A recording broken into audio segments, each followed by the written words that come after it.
Mutual funds. हम अक्सर सुनते हैं कि ये पैसा बनाने का, वेल्थ बनाने का एक ज़बरदस्त तरीका है कि कैसे लोग इनसे सक्सेसफुली रिटायर होते हैं, अपने सपने पूरे करते हैं। पर सच तो ये है कि ज़्यादातर लोगों के लिए ये आज भी एक कंफ्यूजिंग टॉपिक बना हुआ है कि भाई आखिर ये है क्या भला। तो सवाल यही उठता है, क्या म्यूचुअल फंड्स सच में दौलत बनाने का एक सीधा रास्ता है या फिर बस एक और फाइनेंशियल कंफ्यूजन? चलिए आज इसी पहेली को सुलझाते हैं। और सबसे बड़ा डर शायद यही है कि अधूरे ज्ञान के साथ कोई भी हमें मैनिपुलेट कर सकता है। और ये डर तब और बढ़ जाता है जब सामने कोई ऐसा हो जिसका हमारे पैसों से सीधा सीधा कमीशन जुड़ा हो। तो चलिए इस कंफ्यूजन को ना जड़ से ही खत्म करते हैं। हम शुरुआत करेंगे बिल्कुल बेसिक से, एक बहुत ही सिंपल सी कहानी के साथ। कहानी एक बर्गर जॉइंट की जिसका नाम है अनाड़ी बर्गर्स। तो मान लीजिए अनाड़ी बर्गर्स को अपना बिजनेस शुरू करने के लिए चाहिए 1 करोड़ रुपए। अब 4 दोस्त मिलकर ये पैसा लगाते हैं। बिजनेस में उनकी ये जो हिस्सेदारी है, ये जो मालिकाना हक है, बस इसी को इक्विटी या स्टॉक कहते हैं। जी हाँ, इतना ही सिंपल है ये। तो मतलब एकदम साफ साफ शब्दों में कहे तो स्टॉक का मतलब है कंपनी की 100% ओनरशिप। अनाड़ी बर्गर्स के केस में वो पूरा 1 करोड़ रुपए का बिजनेस ही उसका स्टॉक है। अच्छा, अब सोचिए इस 1 करोड़ के स्टॉक को अगर हम बहुत सारे छोटे छोटे बराबर टुकड़ों में बांट दें तो ऐसा इसलिए किया जाता है ताकि कोई भी कम पैसों में भी इसमें इन्वेस्ट कर सके।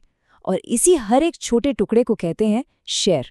इसे समझने का सबसे आसान तरीका है स्टॉक मतलब पूरा का पूरा पिज्जा और शेयर मतलब उसकी एक स्लाइस।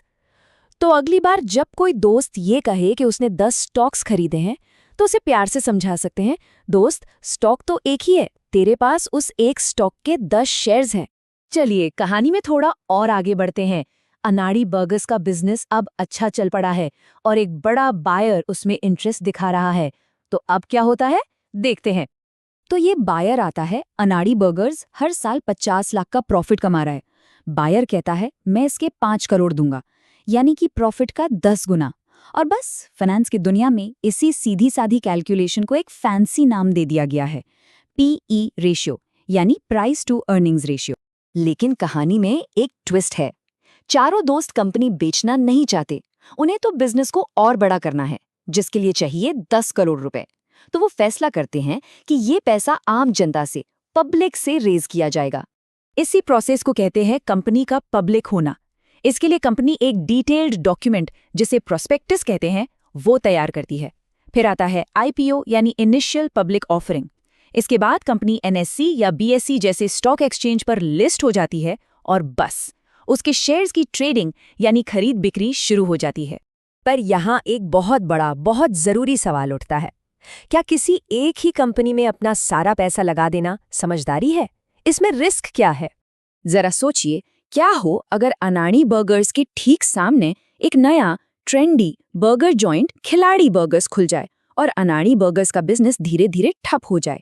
तो जिस एक कंपनी पर इतना भरोसा किया था, उस इन्वेस्टमेंट की वैल्यू जमीन पर आ सकती है। और बस इसी एक बड़ी प्रॉब्लम का सबसे स्मार्ट और पावरफुल सॉल्यूशन है म्यूचुअल फंड्स। अब जरा इस स्लाइड को देखिए, ये बहुत ही अच्छे से दिखाती है कि म्यूचुअल फंड काम कैसे करता है। फंड क्या करता है? वो हम जैसे हजारों लाखों लोगों से थोड़ा थोड़ा पैसा इकट्ठा करता है और उस बड़े से पैसे के पूल को किसी एक कंपनी में नहीं, बल्कि अनाड़ी बर्गर्स जैसी 30, 40 या 50 अलग अलग कंपनियों में इन्वेस्ट करता है। इसी को कहते हैं डाइवर्सिफिकेशन, यानी रिस्क को फैला देना। और ये मुश्किल काम करता कौन है? इसके लिए होते हैं प्रोफेशनल फंड मैनेजर्स। ये वो एक्सपर्ट्स होते हैं जिनका दिन रात का काम ही यही है, हजारों कंपनियों पर रिसर्च करना और उनमें से बेस्ट 30-40 कंपनियां चुनकर निकालना। ठीक है, तो अब ये तो साफ हो गया कि म्यूचुअल फंड्स क्या हैं और क्यों जरूरी हैं। अब जरा कैसे पर आते हैं, यानी इनकी वर्किंग को समझते हैं और कुछ इंपॉर्टेंट टर्म्स को जान लेते हैं। 3 शब्द हैं जो बार बार सुनने को मिलेंगे। पहला AUM, एसेट्स अंडर मैनेजमेंट, ये फंड में लगा हुआ टोटल पैसा है। दूसरा यूनिट्स, जैसे कंपनी के शेयर्स होते हैं वैसे ही फंड की यूनिट्स होते हैं। और तीसरा NAV, नेट एसेट वैल्यू, ये फंड की एक यूनिट की कीमत होती है। अब खर्चों की बात कर लेते हैं।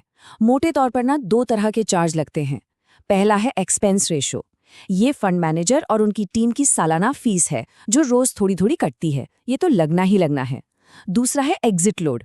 ये एक तरह की पेनल्टी है जो तब लगती है अगर कोई एक तय समय से पहले अपना पैसा निकाल ले।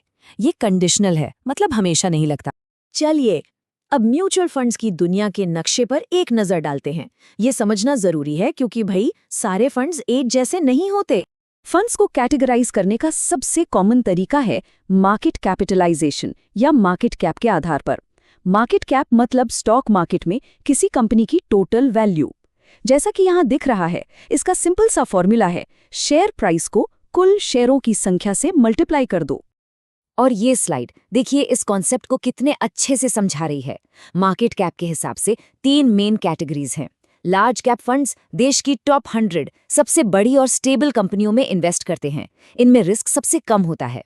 फिर आते हैं मिड कैप फंड्स जो अगली 150 ग्रोइंग कंपनियों में पैसा लगाते हैं, इनमें रिस्क थोड़ा ज्यादा होता है। और आखिर में स्मॉल कैप फंड्स जो छोटी हाई पोटेंशियल वाली कंपनियों में इन्वेस्ट करते हैं और इनमें रिस्क भी सबसे ज्यादा होता है। एक और बहुत इंपॉर्टेंट क्लासिफिकेशन है मैनेजमेंट स्टाइल के आधार पर। एक तरफ हैं एक्टिव फंड्स।